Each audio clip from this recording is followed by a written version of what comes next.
السلام عليكم ورحمة الله وبركاته. أعوذ بالله من الشيطان الرجيم. بسم الله الرحمن الرحيم. الحمد لله رب العالمين والصلاة والسلام على أشرف الأنبياء والمرسلين نبينا محمد وعلى آله وصحبه أجمعين أما بعد. हम लोगों ने वक्फ की इकसाम पढ़ी थी, फिर आगे जो है वक्फ इख्तियारी की जो है वो लफ्ज़ और मानी इकसाम पढ़ी है। अब हम पढ़ते हैं वक्फ के तरीके। तो वक्फ जो है वो तीन तरीकों से किया जा सकता है। एक है कसर, एक है तवस्सुत और एक है तूल। ठीक है, कसर कहते हैं यानी कि 2 अलिफ के बराबर लंबा करना जैसे कि, और तवस्सुत यानी कि 3 से 4 अलिफ के बराबर लंबा करना, और तूल यानी 5 से 6 अलिफ के बराबर लंबा करना। तो हरूफ लीन पर वक्फ जो है वो हरूफ लीन पर जो वक्फ है वो कसर से करना ऊला है, यानी कि वहां पे 2 अलिफ के बराबर लंबा किया जा सकता है। यही बेहतर है, यानी कि अव्वल यही है कि आप उसको 2 अलिफ के बराबर लंबा करें। और हरूफ मद्दा पर तूल यानी वहां पर जो है वो 5 से 6 अलिफ के बराबर तक भी जा सकता है हरूफ मद्दा, और यही उसका ऊला है। तो अब सबसे पहले अलामात वक्फ क्या हैं। सबसे पहले तो हम अलामात वक्फ पढ़ेंगे। तो ये कुरानी कायदे में हम कुछ वक्फात पढ़ चुके हैं कि वक्फ की किस्मों के लफ्सी और मानी ताल्लुक को समझने के लिए कारी जब तक अरबी जुबान से वाकिफ ना हो तो मुश्किल आती है। तो अलबत्ता जो है वो अलामातों के जरिए औकाफ के मुतालिक कुछ मालूमात हासिल की जा सकती है, यानी कि जो कुछ जो वक्फात हैं उनके जरिए हमें मालूमात हासिल हो सकती है, जो मशहूर अलामातें हैं। तो सबसे पहले वक्फ लाजिम। जो वक्फ लाजिम की अलामत है, मीम लिखा जाता है। यहाँ पर लाजमी वक्फ है, वरना ये जो है मानी में जो है वो फसाद आ सकता है, यानी कि वहां पर मानी मानी में गलत होने का इम्कान होता है। उसके बाद वक्फ मुतलक। यहाँ वक्फ कर ये तो से इसका साइन होता है, और यहाँ पर वक्फ करना और बाद से इब्तिदा करना अच्छा है, यानी कि यहाँ पर वक्फ करना चाहिए और आगे से फिर इब्तिदा करना चाहिए। उसके बाद वक्फ जायज। ये जीन से इसका साइन होता है। इसमें वक्फ और वसल यानी मिलाना और रुकना दोनों जायज हैं, लेकिन वक्फ ऊला है, यानी कि अगर आप रुकें तो वो ज्यादा बेहतर है। उसके बाद वक्फ मजूज, ये जा है। यहाँ पर ही वक्फ और वसल दोनों जायज है, लेकिन वसल ऊला है, यानी कि यहाँ अगर आपका सांस टूट जाता है, आप रुकते भी हो तो ठीक है, या फिर मिलाते हो तो वो ज्यादा बेहतर है। अगर रुक जाते हो तो फिर पीछे से मिलाकर पढ़ो तो ये ज्यादा बेहतर है। फिर वक्फ मुरखस, ये स्वाद इसका साइन है। जब आयत ला नबी हो, यानी कि उसमें कोई ताल्लुक हो, तो दरमियान में वक्फ करना जायज है, लेकिन चूंकि पहले मजमून से ताल्लुक बाकी रहता है इसलिए वसल उला है, यानी कि उसमें पूरी आयत अभी पूरा नहीं हुई लेकिन पीछे से ताल्लुक है उसका, तो फिर इसलिए मजमून उसका पीछे से है, तो इसलिए आप वहां पर उससे मिलाकर पढ़ें, ये ज्यादा बेहतर है। इसमें वक्फ मजूज की बनिस्बत वसल ज्यादा बेहतर है, यानी कि वक्फ मजूज में तो ठीक है कि आपने मिलाकर पढ़ना है, लेकिन स्वाद पर जरूरी है कि आप पीछे से मिलाकर पढ़ें। उसके बाद वक्फ मुआनका की अलामत। ये 3 3 नुक्ते होते हैं या फिर मीम आइन करके लिखा जाता है। जब दो वक्फ करीब करीब हों तो दोनों जगह ना ठहरे, यानी कि 3 3 नुक्ते दो जगह पर करीब करीब जगह में आते हैं, तो इन पर क्या करना होता है, एक पर ठहरना होता है और दूसरे पर मिला कर पढ़ना होता है। एक पर यानी कि दूसरे पर वक्फ कर, एक पर ठहरेंगे तो दूसरे पर वक्फ करें, मतलब दूसरे पर मिला रहे हैं तो एक पर वक्फ करें, इस तरीके से, वरना मानी जो है वो नामुकम्मल हो जाते हैं। दोनों पर वक्फ ना करें, सिर्फ एक जगह पर वक्फ करें।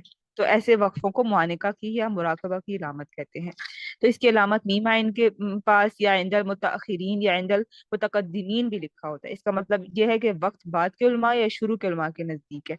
तो ये यानी कि ये आप ये तो खैर समझने की बात है, बस इतना ही है कि आप किसी एक पर ठहर सकते हैं और किसी एक पर मिलाकर पढ़ सकते हैं। उसके बाद ला वक्फा अलई, यानी कि जिस पर ला लिखा होता है, यहाँ बिल्कुल वक्फ जायज नहीं है, यहाँ पर बिल्कुल नहीं रुकना, क्योंकि यहाँ पर मानी गलत होने का इम्कान होता है। ला अगर दरमियान आयत के दरमियान में लिखा आ जाए तो उस लफ्ज से पहले वाले लफ्ज से इब्तिदा करना चाहिए। अलबत्ता अगर आयत पर ला लिखा हो तो फिर ये दोनों तरीके हैं कि आप रुकें या फिर मिला कर पढ़ें, दोनों तरीके हैं इसमें।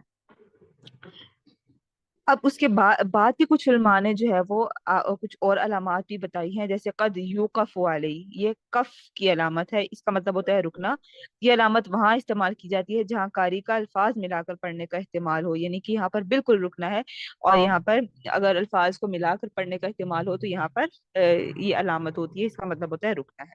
कद यूसल यानी सल, यहाँ पर वसल भी कर सकते हैं लेकिन वक्फ बेहतर है, यानी यहाँ पर मिलाकर भी पढ़ सकते हैं, लेकिन वक्फ जो है वो ज्यादा बेहतर है। फिर अल वस्लु औला, यानी सला या सल्ले या सला, इस तरीके से इसको पढ़ सकते हैं। ये वसल करना बेहतर है, वक्फ भी कर सकते हैं, यानी यहाँ पर मिलाना मिलाना बेहतर है, लेकिन वक्फ भी कर सकते हैं। उसके बाद अल वक्फु माल सकता, यानी ये सकता और वक्फा ये जो होते हैं, तो यहाँ पे ये वक्फा की अलामत है, यानी कि ये जिसके आखिर में सकता की हा होती है, यानी इस पर जरा वक्फ करना भी दुरुस्त है, लेकिन सांस ना लें, सकता से कुछ ज्यादा और वक्फ से कम ठहरे।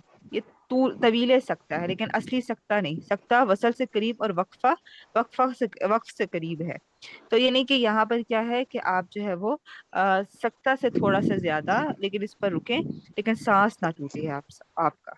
और यानी कि दोनों हरूफ के दरमियान में रुकना है, लेकिन सांस ना टूटे। उसके बाद कजालिका का मुखफ़फ़ है काफ। इस जगह उस जगह पे ये वक्फ का हुक्म वही होता है, यानी कि जो उससे पहले के वक्फ का हुक्म था, यानी कि उससे पहले अगर आयत के उस हिस्से में कोई अलामत गुजरी है तो वही हुक्म यहाँ पर भी आएगा। उसके बाद कील ला वक्फा अलैहि, जहाँ पे कला या कले लिखा हुआ जाता है, बाज कौल के मुताबिक वक्फ है और बाज के यहाँ नहीं, तो यहाँ पर मिलाना बेहतर है, वसल मिलाने को कहते हैं। उसके बाद कील अलैहिल वकूफ, यानी काफ जहाँ पर लिखा हुआ आ जाता है, बाज़ उलमा के नजदीक यहाँ वक्फ है, ये वक्फ की सबसे ज़ईफ अलामत है, यानी सबसे कमजोर अलामत है।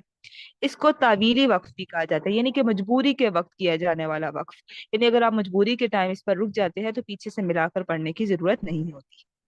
उसके बाद सीन, ये सक्ता की अलामत है।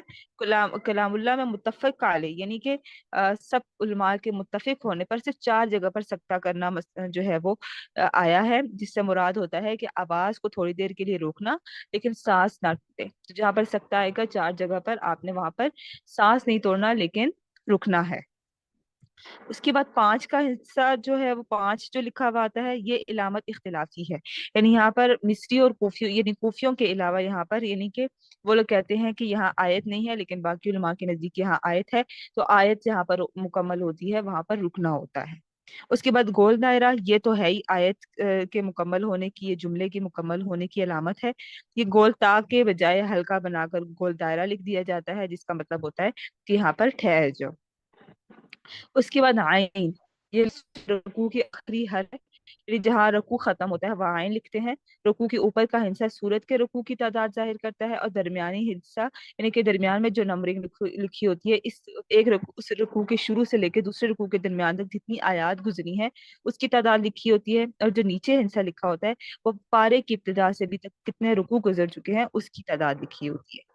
उसके बाद यानी उसी में एक अलामत ये होती है कि अगर जहाँ पर 2 या 3 अलामत ज्यादा आ जाएं, तो पहली जो अलामत, सबसे ऊपरी अलामत जो होती है, उसको आपने पढ़ना है।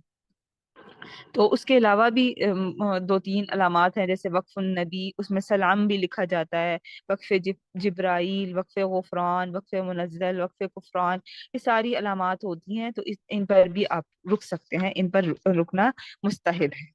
तो ये जो है वो आपकी वक्फ के कुछ तरीके थे, वक्फ की कुछ अलामत थी, जिसके बारे में आज मैंने आपको बताया। इंशाल्लाह इसको आपने पढ़ कर आना है।